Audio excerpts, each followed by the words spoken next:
আসসালামু আলাইকুম everyone, welcome back to my channel. Noodles কিন্তু আমরা অনেক রকম ভাবেই অনেকে রান্না করে থাকি। তবে এই পদ্ধতিতে আপনি যদি বাড়িতে একবার নুডলসটা রান্না করে খান, আমার কাছে মনে হয় না আপনি অন্য কোনো পদ্ধতি ফলো করবেন। কারণ এটা এতটাই খেতে টেস্টি হয় যে আপনি এটার ফ্যান হয়ে যাবেন। তো আশা করছি ভিন্নধর্মী নুডলসের আজকের এই রেসিপিটি সবার কাছে ভালো লাগবে। যদি রেসিপিটি ভালো লাগে তাহলে কিন্তু অবশ্যই ভিডিওতে একটা লাইক দিতে ভুলবেন না। তাহলে চলুন ঝটপট তৈরি করে নেওয়া যাক আজকের এই মজাদার নুডলসটা। তো নুডলসটা রান্না করার জন্য প্রথমে আমি প্যানের ভেতর দিয়ে দিচ্ছি 1 টেবিল চামচ তেল। তেলের পরিবর্তে কিন্তু বাটারও দেয়া যাবে। তারপরে কিছুটা পেঁয়াজ কুচি করে নিয়েছিলাম, সেটা পেঁয়াজ কুচি দিয়ে দিলাম। এখন 30 থেকে 40 সেকেন্ডের মতো একটু ভেজে নিব, বা লাইট একটা গোল্ডেন কালার না আসা পর্যন্ত এটাকে একটু নেড়েচেড়ে ভেজে নিতে হবে।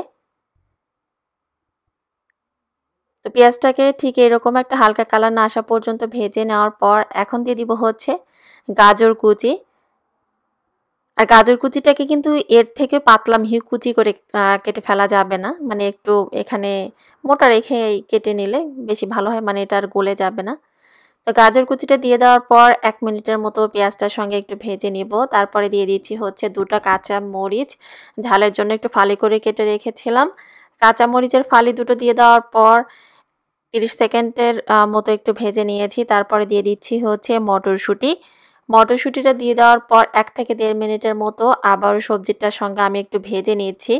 এখানে আমি ফ্রোজেন মটরশুঁটি দিয়েছি, আপনি চাইলে কিন্তু ফ্রেশ মটরশুঁটি দিতে পারেন।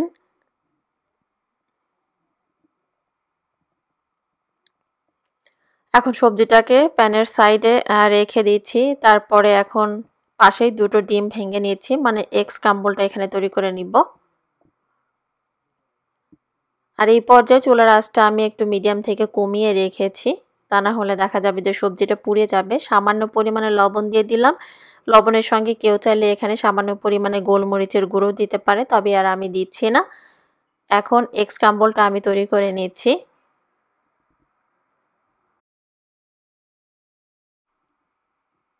রান্নাটা আসলে খুবই সহজ, খুব সহজ পদ্ধতিতেই এখানে নুডলসটা আমি রান্না করে দেখাচ্ছি। খেতে কিন্তু দুর্দান্ত রকমের মজাদার হয়ে থাকে। আপনি বাড়িতে ট্রাই না করলে আসলে বুঝতে পারবেন না যে এটা আসলে খেতে কতটা মজার।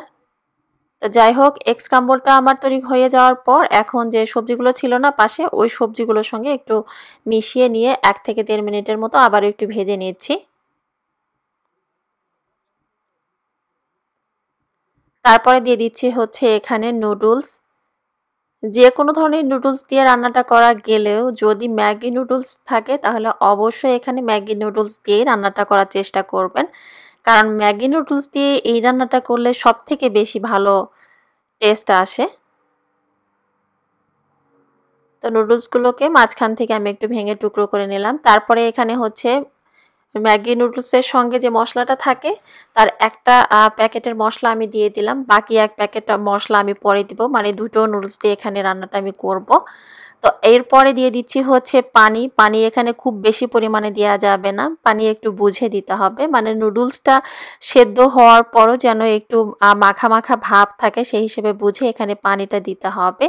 আমি এখানে 1 কাপের থেকে একটু বেশি পরিমাণে পানি দিয়েছি, মানে 1.5 কাপের মতো পানি দিয়েছি। পানিটা দিয়ে দেওয়ার পর এখন ঢাকনা দিয়ে ঢেকে মিডিয়াম থেকে সামান্য পরিমাণে চুলার আঁচটা বাড়িয়ে কয়েক মিনিট রান্না করে নিতে হবে ঢেকে। তো ঢাকনাটা খোলার পর এখন এটাকে আবার একটু উল্টে পাল্টে মিশিয়ে দিচ্ছি যেন নুডলসটার মানে ওপরে নিচে সব দিকে ভালোভাবে যেন সেদ্ধ হয় আর কি। তারপরে দিয়ে দিচ্ছি স্বাদ মতো কিছুটা লবণ। লবণটা একটু বুঝে দিবেন, কারণ এর সঙ্গে আমি একটু সয়া সসটাও অ্যাড করব। এখন দিয়ে দিচ্ছি মানে টমেটো সস দিব এবং আমি সয়া সসটা দিব। তো তার আগে একটু ভালোভাবে মিশিয়ে নিচ্ছি এবং মেক শিওর হয়ে নিচ্ছি যে নুডলসটা ভালোভাবে সেদ্ধ হয়েছে কিনা। আর এটা না একটু গা মাখা হলে কিন্তু খেতে আরও বেশি ভালো লাগে। এই পর্যায়ে দিয়ে দিচ্ছি হাফ টেবিল চামচের মতো টমেটো ক্যাচাপ। তারপরে দিয়ে দিচ্ছি হাফ চা চামচের মতো soya sauce. Tomato ketchup soya সসটা দিয়ে দেওয়ার পর আবার সব কিছু খুব ভালোভাবে একটু মিশিয়ে নিলেই তৈরি হয়ে যাবে ভীষণ মজাদার এই নুডলসটা। তো চুলা থেকে নামানোর আগে এখানে আরও 1 প্যাকেট ম্যাগি নুডলসের মশলা দিয়ে দিলাম। তারপর আবারও একটু উল্টে পাল্টে মিশিয়ে নিয়েছি। তারপরে সব শেষে এটাতে আমি দিয়ে দিব কয়েকটা পেঁয়াজের কলি, মানে গ্রিন অনিয়ন যেটাকে বলা হয়, তো সেটা দিয়ে দিলাম। আপনার হাতের কাছে যদি এখানে ফ্রেশ ধনিয়া পাতা থাকে তাহলে কিন্তু অবশ্যই সেটা দিতে ভুলবেন না। আমার কাছে ছিল না জন্য আমি পেঁয়াজের কলিটাই দিয়েছি। ধনিয়া পাতা কুচিটা দিলে না মানে খুব সুন্দর একটা ফ্লেভার আসে এবং খেতেও বেশ ভালো লাগে। তো পেঁয়াজ কলিটা শেষের দিকে দিয়েছি যেহেতু এটা অনেক তাড়াতাড়ি নরম হয়ে যায়। পেঁয়াজ কলিটা দিয়ে দেওয়ার পর ১ থেকে ১.৫ মিনিটের মতো একটু নেড়েচেড়ে এটা আমি চুলা থেকে নামিয়ে একটা সার্ভিং বলে এটা আমি সার্ভ করছি। খেতে খুবই দুর্দান্ত মজাদার হয়ে থাকে। আপনি বাড়িতে ট্রাই না করলে আসলে বুঝতে পারবেন না যে এটা খেতে কতটা টেস্টি। চেষ্টা করেছি এই সহজভাবে নুডলসের রেসিপিটা দেখানোর জন্য। এর আগেও কিন্তু আমি ভেজিটেবল দিয়ে এইভাবে নুডলসটা রান্না করে দেখিয়েছিলাম যেটা আপনারা অনেক বেশি পছন্দ করেছেন সবাই। তো আশা করছি আমার আজকের রেসিপিটি সবার কাছে ভালো লাগবে। রেসিপি সম্পর্কে যদি কোনো প্রশ্ন থাকে অবশ্যই কিন্তু আমাকে কমেন্ট করে জানাবেন। কারণ আপনাদের নিত্য নতুন কমেন্ট পড়তে আমার কাছে খুবই ভালো লাগে এবং আমি নতুন করে কাজের প্রতি আসলে উৎসাহ পাই।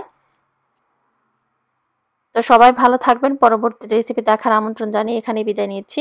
আল্লাহ হাফেজ।